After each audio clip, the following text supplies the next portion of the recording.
कई लोग कहते हैं गुरुजी क्या दूध चढ़ाना जरूरी है शंकर पर? कई लोग कहते हैं गुरुजी क्या दही चढ़ाना जरूरी है शंकर पर? शहद चढ़ाना जरूरी है? घृत चढ़ाना जरूरी है? शक्कर चढ़ाना जरूरी है? शिव महापुराण की कथा कहती है 5 चीजें शंकर भगवान पर चढ़ती है। दूध अर्थात घर में लक्ष्मी की वृद्धि करता है, इसलिए चढ़ाया जाता है। दही शंकर भगवान पर इसलिए चढ़ाते हैं क्योंकि यह परिवार को जोड़ता है। जिसके परिवार में क्लेश ज्यादा होता है, जिसके परिवार में आपस में तकरार ज्यादा होता है, उसको दही जोड़ता है। शहद घर में चिड़चिड़ प्रवृत्ति को समाप्त करता है। घी रोग को समाप्त करता है।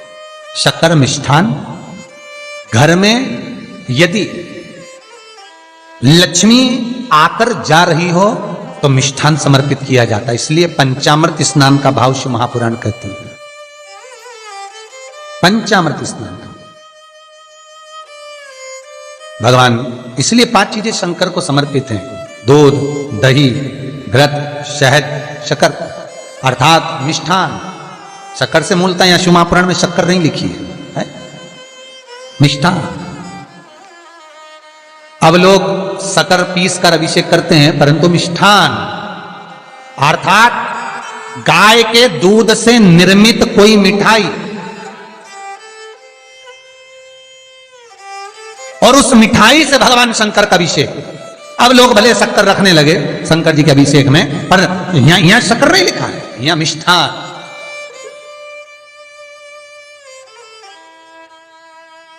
हमारे यहां सहज भाषा में कहते थे उसको खांड अर्थात मीठा।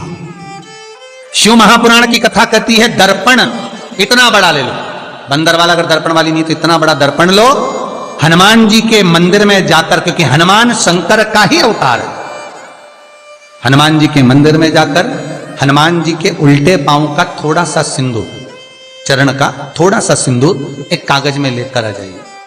और हनुमान जी के छोटे भाई, हनुमान जी 6 भाई हैं, उसमें गतिमान, हनुमान जी के छोटे भाई गतिमान का नाम लो और गतिमान का नाम लेकर उस दर्पण पर सिंदूर से त्रिशूल बना दो।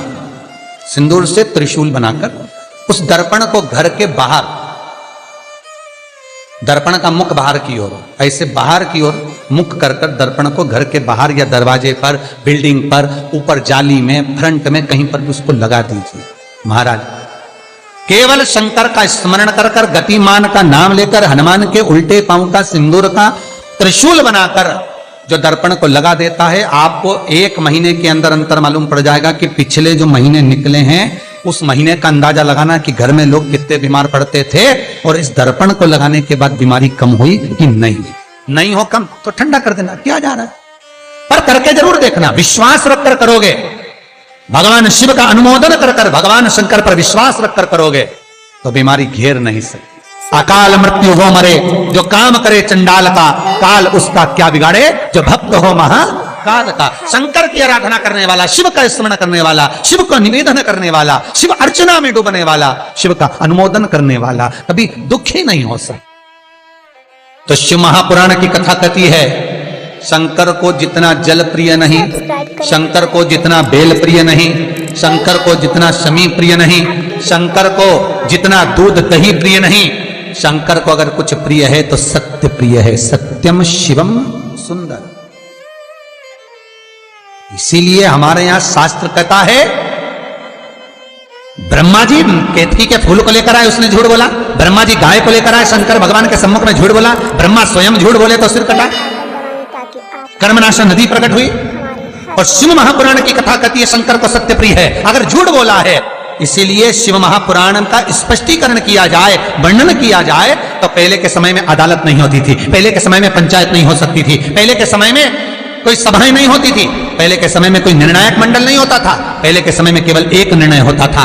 गांव के लोग ले जाकर शंकर के मंदिर में खड़ा कर देते थे और कहते थे उठा गंगा जली, और कहते तूने ऐसा नहीं किया। गंगा जली उठाकर कह दे कि तूने ऐसा नहीं करा। क्यों गंगा जली उठवाते थे? क्योंकि लोगों ने शिव महापुराण सुन रखी थी।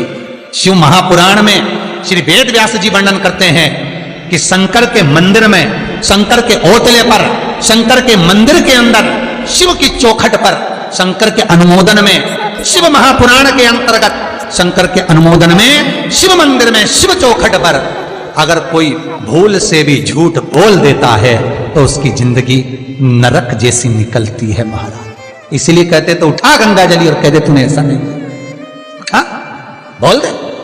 आपके भी जीवन में अगर किसी को कष्ट है, फिर निवेदन करूंगा, मंदिर में अगरबत्ती भले मत लगाओ, मंदिर में दीप भले मत जलाओ, मंदिर में पेड़ा भले मत चढ़ाओ। अगर आपके मोहल्ले में, आपके पड़ोस में, आपके परिवार में, आपके नजदीक में अगर कोई दुखी है, कष्ट में है, उसको यदि प्रेम की वाणी भी बोल ली है, एक रोटी भी प्रेम की खिला दी, किसी के चेहरे पर इस्माइल ला दी, तो मंदिर में दिया जलाने के बराबर है। मंदिर में दीप जलाने के बेलपत्र भगवान माता पार्वती के अश्रु से है, रुद्राक्ष भगवान शंकर के अश्रु से है, शमी पत्र उमा और महेश्वर भगवान शंकर के विग्रह के सुख से जो जल प्रकट हुआ है, उस जल से शमी की उत्पत्ति है।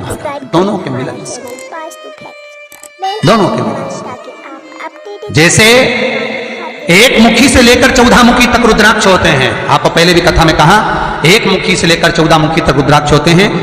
सभी रुद्राक्ष का अपना अपना एक मंत्र होता है, अपनी अपनी एक साधना होती है जिसके अनुसार रुद्राक्ष काम करता है। एक मुखी रुद्राक्ष लक्ष्मी की वृद्धि के लिए होता है। कभी मौका मिले तो एक मुखी रुद्राक्ष का दर्शन करना। पर एक मुखी रुद्राक्ष जितना छोटे से छोटा होता है, जितना छोटे से छोटा होता है, उतना सुख दे।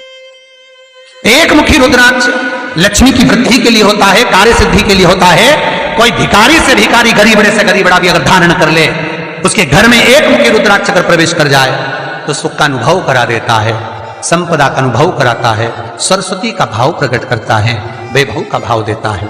एक मुखी रुद्राक्ष का मंत्र है ओम ह्रीं नमः, ओम ह्रीं नमः। ये लक्ष्मी के लिए होता है महाराज। दो मुखी रुद्राक्ष बांधा को हरता है। कोई तकलीफ आ रही है, कोई प्रशासनिक कार्य है, कोई काम नहीं हो रहा, फाइल आगे नहीं बढ़ रही, बहुत तकलीफ आ रही है, तो दो मुखी रुद्राक्ष जो व्यक्ति धारण करता है उसका कार्य सफल होता है। दो मुखी रुद्राक्ष का मंत्र है ओम नमः। दो मुखी रुद्राक्ष का शिव महापुराण में जो मंत्र दिया है ओम नमः। विदेश्वर संहिता के अंतर्गत शिव महापुराण में रुद्राक्ष के 14 मुखी रुद्राक्ष के मंत्र दिए हुए हैं। आप शिव महापुराण नहीं पढ़ सकते तो मंत्र लिख लें। 2 मुखी रुद्राक्ष का मंत्र है ओम नमः। 3 मुखी रुद्राक्ष विद्या प्राप्ति के लिए होता है। कैसा भी अनपढ़ से अनपढ़ व्यक्ति हो, जिसको विद्या में रुचि ना हो, पढ़ ही नहीं पा रहा हो, चित्त वृत्ति ही ना लग रही हो, मन ही ना लग रहा हो, परसेंट कम से कम होते जा रहे हो, 3 मुखी रुद्राक्ष उस बच्चे के गले में लाल धागे में डाल दीजिए। नहीं डाल सकते तो बच्चे के कमरे में जहां वो पढ़ता है, विद्याध्ययन करता है, उसके कमरे में लगा दीजिए। 3 मुखी रुद्राक्ष का मंत्र है ओम क्लीं नमः, ओम क्लीं नमः। ये 3 मुखी रुद्राक्ष का मंत्र है। इन मंत्र को कैसे सिद्ध करना है वो आपको 14 मुखी के रुद्राक्ष के पूर्ण होने पर वर्णन करके। 3 मुखी रुद्राक्ष का वर्णन है ओम क्लीं नमः। 4 मुखी रुद्राक्ष खोई हुई वस्तु को प्रदान कर देता है महाराज। यदि कोई वस्तु आपकी खो गई है, कोई सामान आपका रखा गया नहीं मिल रहा, 4 मुखी रुद्राक्ष को एक चावल की कटोरी में, अक्षत की कटोरी में घर के केंद्र बिंदु में रख दीजिए महाराज। 4 मुखी रुद्राक्ष 2 रात्रि तक रखा रहेगा। तीसरी रात्रि को खोई हुई वस्तु आपके घर में कहीं पर भी प्राप्त हो जाएगी, पर होगी, मालूम पड़ जाएगा कि वस्तु यहां है। 4 मुखी रुद्राक्ष का मंत्र है ओम ह्रीं नमः, ओम ह्रीं नमः। फिर वर्णन आया 5 मुखी रुद्राक्ष। ये कार्य में सिद्धि देता है। व्यापार नहीं चल रहा हो, कोई नई दुकान खोली हो, नई फैक्ट्री खोली हो, नया कोई कार्य करने जा रहे हो, नहीं हो रहा है, पैसा लग रहा है पर आवक नहीं हो रही है, तो 5 मुखी रुद्राक्ष फल प्रदान करता है। इसका मंत्र है ओम ह्रीं नमः, ओम ह्रीं नमः। 6 मुखी रुद्राक्ष अटके हुए काम को सफल बनाता है। जिसका विवाह नहीं हो रहा हो, शादी नहीं हो रही हो, रिश्ते बहुत आ रहे हो, संबंध नहीं हो रहा हो, तो 6 मुखी रुद्राक्ष स्त्री हो चाहे पुरुष हो, उसके गले में लाल धागे में डाल दिया जाए। 6 मुखी रुद्राक्ष का मंत्र है ओम ह्रीं हूं नमः, ओम ह्रीं हूं नमः।